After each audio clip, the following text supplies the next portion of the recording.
पराली जलाने से अब कैसे छुटकारा पाया जा सकता है और कैसे आप पराली से लाखों रुपए कमा सकते हैं और बचा सकते हैं। लेकिन पराली के बारे में जानने से पहले कुछ चीज़ों को जानना बहुत ज़रूरी है, जैसे कि देश के अन्य राज्यों के किसान अपनी गेहूं की खेती से पहले अपनी खेती को पानी से भर देते हैं और उसे कुछ समय के लिए छोड़ देते हैं ताकि वो जो जड़ें हैं, चावल की खेती की जो जड़ें हैं वो सड़ जाएं और उससे खेतों की उपजाऊता बढ़ जाती है। पंजाब और हरियाणा में धान की फसल आमतौर पर अक्टूबर के पहले और अंतिम सप्ताह के बीच काटी जाती है। किसान नवंबर के पहले सप्ताह से दिसंबर के मध्य तक गेहूं की फसल बो देते हैं। जब धान की कटाई एक संयुक्त हार्वेस्टर और थ्रेशर द्वारा की जाती है तो मशीन खेतों में पाउल और ठूठ की एक महत्वपूर्ण लंबाई को पीछे छोड़ देती है। ये अन्य मशीनों को गेहूं के बीज बोने से रोकता है।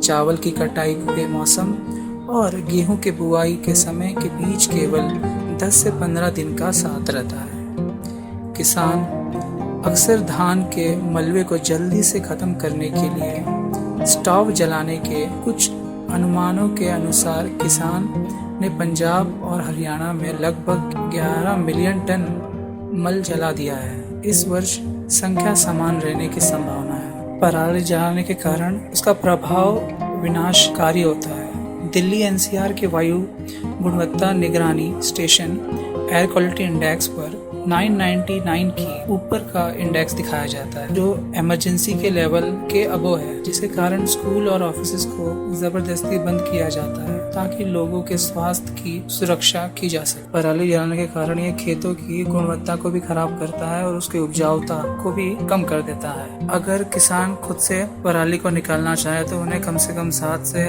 8 हजार पर एकड़ खर्चा करना पड़ेगा, जिसके लिए पंजाब सरकार ने करीब 24,000 ट्रैक्टर के साथ जुड़े हुए एक हैप्पी सीडर नाम की मशीन दी है। मगर हैप्पी सीडर को यूज करने के लिए फार्मर को कम से कम 1,000 रेंट के लिए देना पड़ता है और 2,000 डीजल के लिए देना पड़ता है। और किसानों की ये भी कंप्लेन रहती है कि जो हैप्पी सीडर से हम बुवाई करते हैं उससे गेहूं की फसल बराबर नहीं होती। और ज्यादातर कस्टम हायरिंग सेंटर जो रहते हैं, जो परचेज करते हैं इन मशीनों को, वो भी इन मशीनों को खरीदने से खुश नहीं है, क्योंकि ये मशीनें सिर्फ 15 दिनों के इस्तेमाल के लिए उपयोग होता है, उसके बाद इनका उपयोग नहीं होता, जिससे उन्हें घाटा होता है। दूसरा उपाय यह है कि भारतीय कृषि अनुसंधान संस्थान के एक समाधान विकसित किया है जिसका नाम है पूसा। पूसा ऐसी दवा है जो पराली को खाद के रूप में तैयार कर देती है। पूसा ऐसा एजेंट है जो पराली को मुलायम कर देता है और खेत को गेहूं की बुआई के लिए अनुकूल बना देता है। पूसा खाद की जरूरत को भी कम कर देता है, क्योंकि पूसा के कारण जो पराली थी वो खाद के रूप में काम करती है और इसकी कीमत भी बहुत कम है। इसकी कीमत भी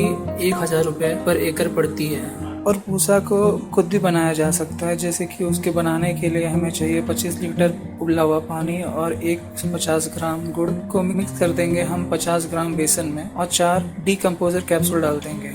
उसके बाद इसे 4 दिन तक रखेंगे एक अंधेरे रूम में। उसके बाद इस सोल्यूशन को हम 500 लीटर पानी में मिक्स कर देंगे और पराली पे छिड़क देंगे। तीसरा उपाय है कि हम पराली को बायोचार में कन्वर्ट कर दें, जो एक खाद के रूप में काम आ सकती है, जो खाद के रूप में इस्तेमाल की जा सकती है और इसे ईंट की भट्टियों में भी इस्तेमाल में लाया जा सकता है। चौथा उपाय यह है कि हम लंबे समय लेने वाली चावल की खेती को दूसरे चावल की खेती से रिप्लेस कर सकते हैं, जैसे कि पूसा बासमती 1509 और PR 126। ये दोनों जिसकी कटाई सितंबर के 3 हफ्ते पहले की जा सकती है, जिससे अच्छा खासा समय मिल जाता है गेहूं की बुआई के लिए और पराली को भी जल्द से जल्द खत्म किया जा सकता है। पांचवा उपाय ये है कि हम पराली को बायोडिग्रेडेबल कटलरी में कन्वर्ट कर सकते हैं। क्रिया लैब करके एक IIT दिल्ली की स्टार्टअप है जिसने डेवलप किया है ऐसा मशीन जो बची हुई पराली है उसको बायोडिग्रेडेबल कटलरी में परिवर्तित कर देती है। बायोडिग्रेडेबल कटलरी जैसे कि प्लेट बनाए जा सकते हैं, चम्मच बनाए जा सकते हैं इन पराली से, और इससे अच्छे खासे पैसे भी कमाए जा सकते हैं। तो आप पराली को काट कर इन स्टार्टअप जैसी कंपनियों को बेच सकते हैं और अच्छे खासे पैसे कमा सकते हैं। पराली को हम चारे के रूप में भी इस्तेमाल किया जा सकता है। Thank you for watching. अगर आपको हमारा चैनल पसंद आया तो लाइक करिए, सब्सक्राइब करिए,